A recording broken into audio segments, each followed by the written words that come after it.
Itu ya, gara-gara Habib Rizik pulang sekarang ke Jakarta, penjemputannya gila-gilaan. Kayak begitu diagung-agungkan. Nabi Muhammad itu yang jelas Nabi, baru ini manusia udah bikin ulah terus. Setahu gue, nama Habib itu adalah tukang obat. Screenshot. Warahmatullahi wabarakatuh. Saya Maher At-Tuwailibi menghimbau kepada saudari Nikita Mirzani yang telah menghina, menyudutkan dan merendahkan imam besar kami Al-Habib Muhammad Rizik bin Hussein Shihab dengan sebutan tukang obat. Tidak layak seorang muslim dan muslimah, apalagi yang mengaku beriman kepada Allah dan Rasulnya, menghina seorang ulama, apalagi beliau adalah cucu di antara cucu-cucu baginda Rasulullah sallallahu alaihi wasallam. Kepadamu, hei babi betina lonte oplosan penjual selangkangan, saya himbau, 1 kali 24 jam kau tidak melakukan klarifikasi dan permintaan maaf di depan publik secara terbuka, saya Maher At-Tuwailibi beserta 800 laskar pembela ulama akan mengepung rumahmu. Ya, Anda itu Pak Rizik, Anda itu kan di dalam diri Anda, saya percaya bahwa di dalam diri Anda itu kan mengalir itu darah Nabi Muhammad. Ya, Nabi Muhammad ini kan orang mau bilang apa lagi, ya? Sekian miliar orang pengikut beliau. Lalu kalau secara geografis bayangkan di belahan bumi ini, ya kan? Berapa bangsa dari berapa belahan bumi yang sebetulnya pengikut beliau. Ini bukan kecil. Maka menurut saya, seseorang apalagi di dalam dirinya itu mengalir darah Nabi, dia justru harus mengekang lidahnya. Dia harus berhati-hati. Kalau boleh, Anda janganlah punya kasus. Kan begitu? Janganlah punya kasus. Ya, Bapak Ibu, saudara-saudari, beberapa waktu yang lalu atau beberapa hari yang lalu, Pak Rizik Shihab setelah 3 tahun, kurang lebih 3 tahun berada di Saudi Arabia, beliau kan kembali ke tanah air ya. Baik dalam rangka pernikahan putrinya, tetapi juga merayakan Maulid Nabi Muhammad ya. Kedatangan beliau itu disambut oleh umat, secara khusus para pengikut beliau ya, ribuan orang, sehingga dipandang juga menimbulkan persoalan ya, baik kedatangan beliau maupun acara pernikahan dan perayaan Maulid Nabi Muhammad. Artinya persoalan di sini terkait dengan protokol kesehatan, ya, artinya baik beliau maupun para pengikut beliau dianggap ya melanggar protokol kesehatan, sehingga kita ketahui bahwa pihak Rizik Shihab ini kan kalau tidak salah sudah membayar denda ya 50 juta rupiah. Akan tetapi persoalan protokol kesehatan terkait dengan Pak Rizik dan para pengikutnya ini kan masih bergulir ya, seperti itu, sehingga dari pihak kesehatan mungkin dari DKI Jakarta ya, sebetulnya masih melihat apakah akan muncul kasus COVID dari kerumunan itu ataukah tidak. Mungkin kalau muncul akan ditindaklanjut, kalau pun tidak maka masyarakat yang berkerumun itu kan akan diberikan pendidikan ya, sosialisasi agar supaya meningkat kesadaran ketaatan terhadap protokol kesehatan yang bukan hanya diwajibkan oleh pemerintah di negara kita ini, tetapi juga badan kesehatan dunia ya, dan memang itu wajib sebetulnya ya ditaati. Tapi sebetulnya dari keadaan itu muncul satu hal yang mungkin di luar dugaan. 4 hari lalu itu ya, Nikita Mirzani, salah seorang artis dan mungkin juga YouTuber ya terkenal di Indonesia, Mbak Nikita ini kan sebetulnya orang yang ya orangnya sudah seperti itu. Kalau saudara lihat video-videonya kan kadang ya lucu-lucuan ya, kemudian dia juga sebenarnya punya jiwa sosial. Kita teringat beberapa mungkin dalam tahun yang lalu atau beberapa bulan yang lalu ketika gempa ya di Maluku, itu Nikita Mirzani malah yang datang untuk menjenguk itu para korban, sehingga dia sebetulnya mendapat tempat di hati masyarakat ya, terlepas dari penilaian-penilaian yang negatif terhadap dia. Tapi sebetulnya dia menunjukkan ya, dia profil yang sebetulnya punya hati yang baik ya, pemerhati sebetulnya, atau yang punya keprihatinan terhadap sesama manusia yang secara khusus tertimpa persoalan. Dalam hal ini khusus di Maluku itu yang tertimpa itu musibah bencana alam itu. Nikita Mirzani ini boleh dikata dari sudut pandang tertentu sebenarnya membuat persoalan ya, membuat persoalan. Bapak Ibu saudara-saudari, sebetulnya kalau mau dilihat dari satu sudut pandang ya ini kan Pak Rizik Syihab ini kan dia ini imam besar Front Pembela Islam ya. Jadi tentunya saudara-saudara mengetahui Front Pembela Islam ya, segala kelebihan dan kekurangannya ya. Banyak sebenarnya FPI disoroti tahun-tahun sebelumnya ya, karena dinilai anarkis ya, selalu mau mencampuri urusan-urusan moral ya atau pribadi orang ya, melakukan sweeping segala macam itu FPI. Tetapi sebenarnya Pak Rizik ini kan bukan hanya imam besar FPI, tetapi beliau disebut apa itu Habib ya. Habib itu kan ya dipahami sebagai apa? Ini keturunan Nabi Muhammad sendiri ya. Dipanggil Habib itu karena beliau ada punya hubungan darah ya, sehingga kalau tidak salah ya, tolong dikoreksi, entah di Al-Quran atau di hadits itu sebetulnya menyatakan bahwa keturunan Nabi Muhammad itu anak cucunya itu kan harus dilindungi. Entahlah ayat ataupun ucapan itu harus diartikan secara konteks tuil, dalam arti pada latar historis pada waktu itu, artinya situasi boleh dikatakan berperang ya, sehingga memang keturunan Nabi itu kan harus dilindungi, ataukah itu harus dipahami sebagai sesuatu yang bersifat historis dogmatis dalam arti wajib dilaksanakan oleh umat Islam. Artinya bahwa yang namanya keturunan Nabi Muhammad harus dihormati dan dilindungi oleh para muslim dan muslimah ya. Mungkin dalam konteks pemahaman inilah ucapan Nikita Mirzani ya, dia mengatakan bahwa Pak Rizik itu kan tukang obat.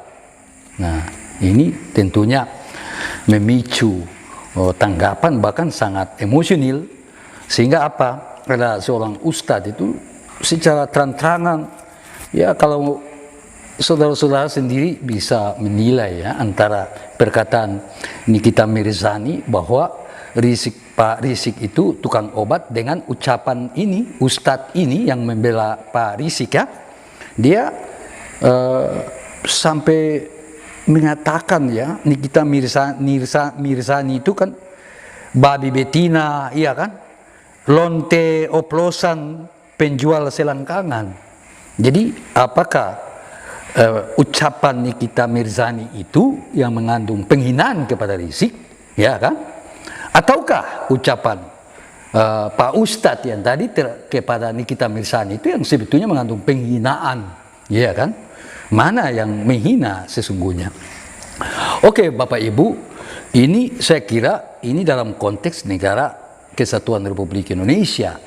Jadi adanya hal-hal seperti ini Ini kan bukan hanya ditonton oleh umat Islam. Dan kata lain, persoalan ini bukan lagi persoalan ansi umat Islam, tetapi menyangkut public figure. Yang pertama adalah Pak Rizik Sihab sendiri kan public figure, kan bukan main beliau itu. Siapa yang tidak mengetahui Pak Rizik Sihab?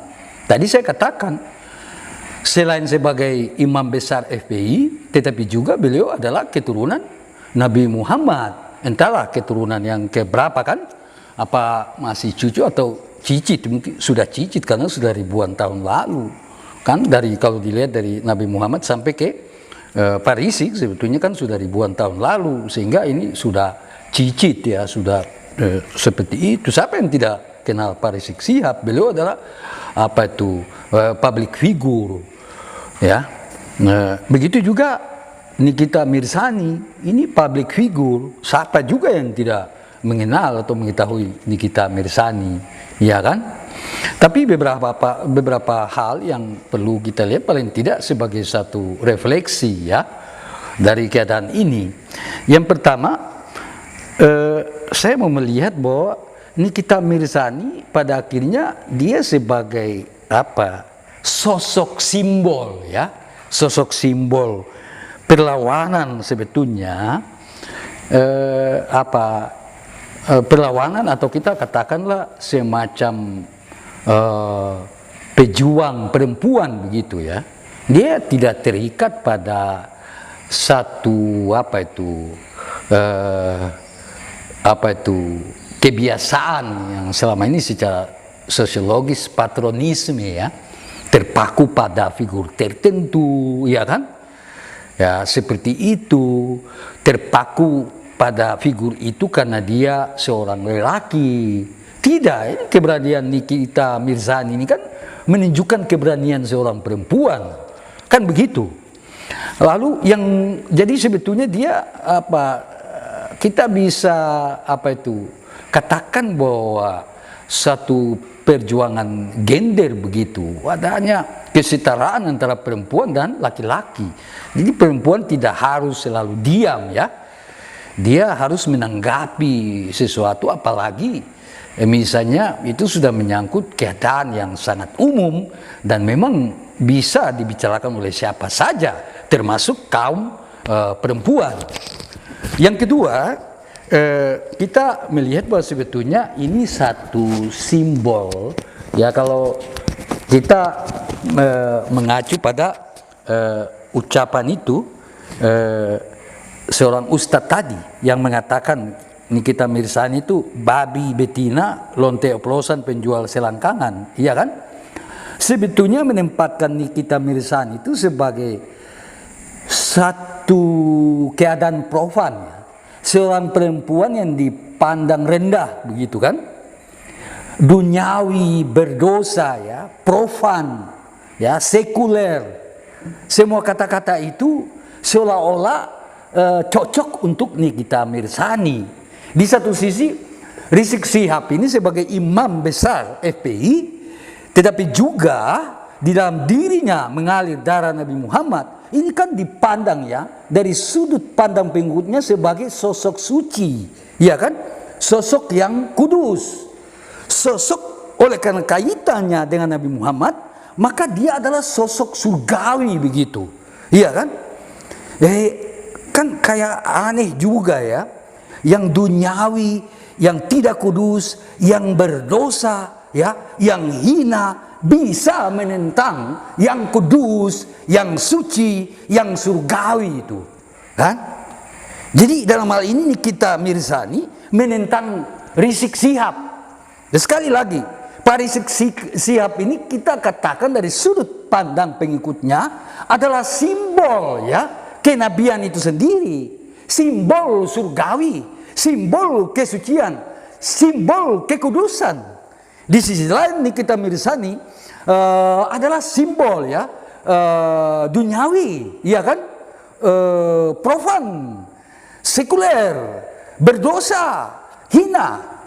Ya, pertanyaannya mengapa terjadi seperti itu? Ya sebetulnya kita kalau mau melihat lebih jauh, ini terjadi satu pergeseran paradigmatik sebetulnya ya. Jadi sebagaimana tadi saya katakan ya, Nikita Mirzani mensimbolkan pergeseran itu. Ini sebenarnya berlaku umum, Bapak Ibu Saudara-saudara bisa melihat ya. Orang sekarang tuh bisa saja mencuri di rumah-rumah ibadah. Kalau dulu itu kan orang memandang rumah ibadah ini kan sesuatu yang suci, kudus, iya kan? Bahkan orang takut. Kalau mau melakukan sesuatu di situ jangan-jangan sampai kena murka Tuhan, iya kan? Wah, ini bahaya kan? Kalau melakukan sesuatu di rumah ibadah. Kemudian kalau dulu orang lihat itu para ya sosok agamawan, rohaniwan, pemuka agama ini kan ya sebagai sosok-sosok yang punya wibawa ya, sangat disegani, ya dihormati. Tetapi sekarang ini tidak. Apakah masyarakat secara khusus umat beragama ini sungguh-sungguh tidak lagi punya rasa, punya respek, tidak lagi punya penghormatan terhadap figur-figur, tokoh-tokoh, profil-profil, ya, simbol-simbol yang suci, yang kudus, yang mulia, yang surgawi itu? Benarkah demikian? Ya, menurut saya sebetulnya masyarakat lebih melihat pada substansi dan esensi itu. Jadi bukan soal rumah ibadah, ya. Ini rumah ibadah yang berlaku untuk semua. Bukan soal itu. Tetapi di dalam rumah ibadah itu sungguh-sungguh dilakukan peribadatan ataukah tidak? Iya kan? Itu. Yang berikut. Figur-figur atau tokoh-tokoh ini dengan berpakaian, misalnya di Kristen itu kan kalau pendeta kan toga ya. Entah toga putih atau toga hitam. Lalu di Islam ini kan ya kita ketahui bagaimana pakaian para ustadz ya, bahkan ya maaf para habib ya, seperti itu. Saya pikir bukan masyarakat tidak menghormati, tetapi mereka tidak mau terpaku pada sesuatu yang sifatnya simbolistik. Ya. Ya, tadi saya katakan mereka lebih melihat pada soal substansi dan esensinya. Jadi realitas terdalam dari keberadaan itu sendiri. Kan begitu.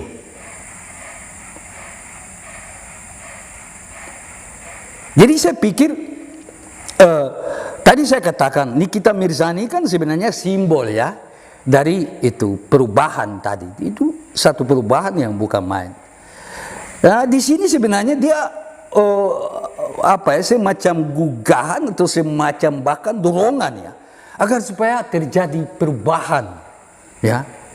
Jadi para alim ulama kan tidak mestinya terlalu menampilkan simbol-simbol keagamaan ya, tetapi sebaiknya lebih itu membenahi kepribadiannya ya, begitu. Ya, saya pikir mungkin percuma juga ya kita menekankan simbolisme, sementara keadaan yang kita yang sesungguhnya tidak bisa diterima oleh masyarakat atau oleh umat ini kan percuma, kan begitu. Jadi kembali kepada kata tukang obat, saya membaca beberapa tulisan dan bahkan penyampaian ya dari Muslim sendiri yang sebenarnya simpatisan dari Pak Rizik. Sebetulnya mereka lebih mengartikulasikan itu secara positif. Jadi misalnya Pak Rizik ini kan mengobati sebetulnya ya, mengobati kerinduan. Jadi sudah kurang lebih 3 tahun beliau di Arab Saudi kan, memang ada kontak-kontak juga, bahkan berbicara melalui video conference. Akan tetapi kan umat ini secara khusus pengikut beliau kan rindu ya, bukan main. Sehingga kedatangan beliau itu sebetulnya satu pengobatan terhadap kerinduan mereka. Terus yang berikut sebetulnya yang diharapkan sebagaimana juga di dalam ceramah-ceramah Pak Rizik sendiri ya. Sebetulnya itu revolusi akhlak ya kan. Jadi diharapkan bahwa Pak Rizik ini kan dengan kebesaran beliau dalam arti di dalam diri beliau pun mengalir itu darah Nabi Muhammad, ya kan? Sebetulnya beliau diharapkan punya peran besar dalam revolusi akhlak atau revolusi mental. Yang beliau katakan sendiri. Jadi tidak lagi menghina ya. Ya secara khusus penghinaan. Saya teringat beliau beberapa tahun yang silam sebenarnya diadukan oleh Forum Pemuda Katolik ya Indonesia itu karena dianggap menghina Yesus Kristus ya. Ucapan beliau bahwa karena Yesus ini kan Tuhan ya oleh orang Kristen, Katolik maupun Protestan.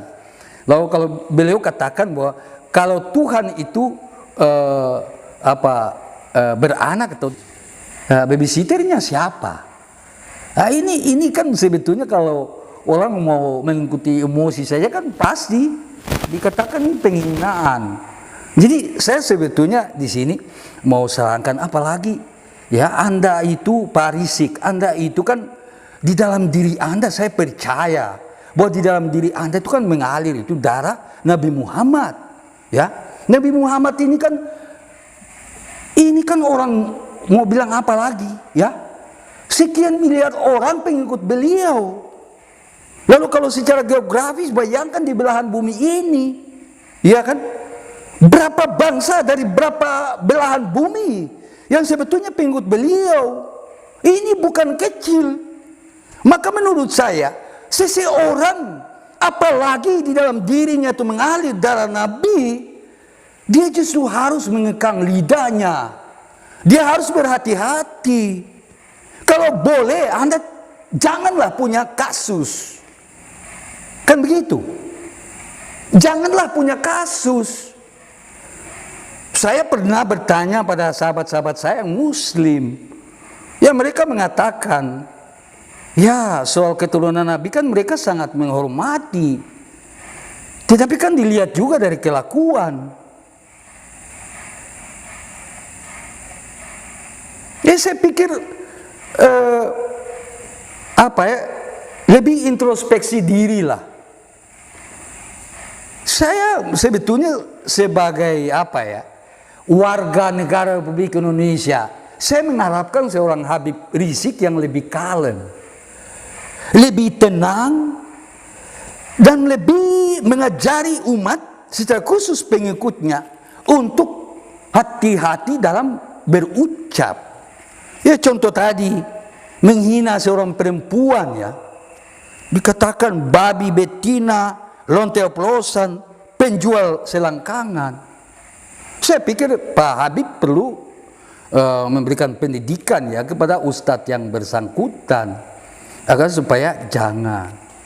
Saya pikir kalau Pak Habib Rizik mungkin lebih secara positif ya, lebih positif tentang pemerintahan ini, dan akhir-akhir ini saya lihat beliau kan lebih proaktif sebetulnya. Hanya beliau belum secara langsung terlibat dalam satu kegiatan sosial politik yang terang-terangan menyatakan bahwa beliau mendukung pemerintahan yang ada. Dan menurut saya sebaiknya seperti itu. Ini saya kira di antara semua muslim dan muslimah yang paling berat adalah Anda. Kenapa? Karena Anda menanggung beban darah Nabi Muhammad ya, junjungan umat Islam sedunia ya, yang ada ya pada diri Anda. Itu beban yang tidak kecil. Dan di satu sisi Anda harus bersyukur bahwa Anda lahir tepat pada garis keturunan yang saya katakan mulia itu. Iya kan? Jadi saya pikir janganlah juga Nikita Mirzani harus sadari itu, saya kira ya. Penting untuk menyadari bahwa umat Islam harus melindungi Nabi dan secara khusus keturunannya. Cara melindungi juga ya usahakan supaya jangan ada kata-kata yang bisa ditafsirkan atau memiliki makna penghinaan ya. Saya tidak tahu itu menghina atau tidak, kan persoalan hukum. Toh? Di sisi lain saya juga mengajak Pak Rizik ya, agar supaya lebih tenang, lebih mendorong umat untuk positif tentang sesama manusia, tetapi juga terkait dengan eksistensi bangsa dan negara kesatuan Republik Indonesia. Keduanya adalah public figure. Saya bukan bilang bahwa Nikita Mirzani sama sederajat dengan ini, ya. Tetapi secara manusia, Nikita Mirzani sederajat dengan Pak Habib Rizik. Dari sudut itu, yang sebenarnya saya minta agar supaya keduanya malah menjadi satu energi yang positif bagi sesama manusia, tentunya secara khusus bagi umat Islam, ya.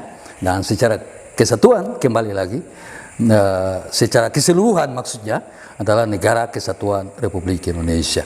Saya pikir sampai di sini, ya, mohon maaf kalau ada kata-kata yang berlebihan, tapi saya pikir ini dapat dipahami, ya, secara khusus bagi mereka yang berpikiran tenang, sehat, karena ini semua demi kebaikan kita bersama. Salam.